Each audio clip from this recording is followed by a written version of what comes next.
बिस्मिल्लाहिर्रहमानिर्रहीम। अस्सलाम वालेकुम नाज़रीन, आज हम बनाने जा रहे हैं दाल चावल। बहुत ईजी हैं, बहुत ही मज़े के बनते हैं। इसके लिए हमने साबुत मसूर ले लिए हैं आधा किलो। इसे हमने अच्छी तरह से वॉश कर लिया है। चावल हमने ले लिए 1 किलो, इन्हें भी हमने भिगो दिया है।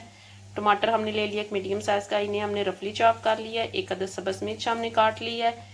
6 से 7 अदद हमने लहसुन के जोई ले लिए हैं। 1 table spoon salt, half tea spoon हल्दी, 1 टेबल स्पून रेड पेपर। सबसे पहले हम दाल ऐड करेंगे।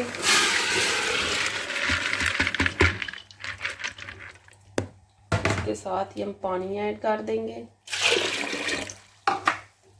इसके साथ ही हम अपने स्पाइसीज टमाटर लहसुन ऐड कर दें।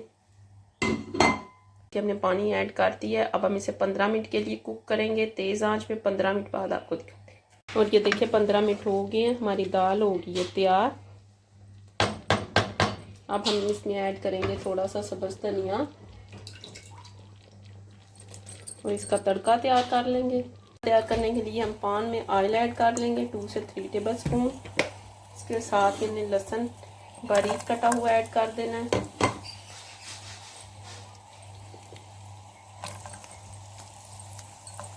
लहसुन के जो ये हो गए ब्राउन, इसमें हम ऐड करेंगे 1 टेबल स्पून साबुत जीरा। इसे भी इस तरह मिक्स कर लें। हमारा तड़का हो गया तैयार। हम इसे दाल के ऊपर ऐड करेंगे।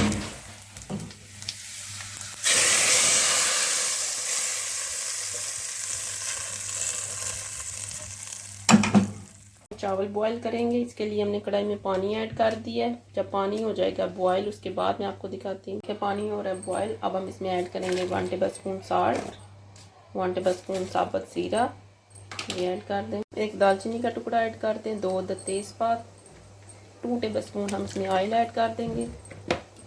साथ ही हम इसमें चावल ऐड कर देंगे। 10 मिनट तक हम इसे पकने देंगे तेज़ आंच पे। देखिए 10 मिनट हो गए, हमारे चावल हो गए हैं बॉयल। अब हम इन्हें छन्नी में निकाल लेंगे। देखिए हमने चावल छन्नी में निकाल लिए हैं। कढ़ाई में हम दोबारा चावल ऐड कर देंगे, इनको हम दम पे लगा देंगे। थोड़ा सा सब्ज़ धनिया ऐड कर दें।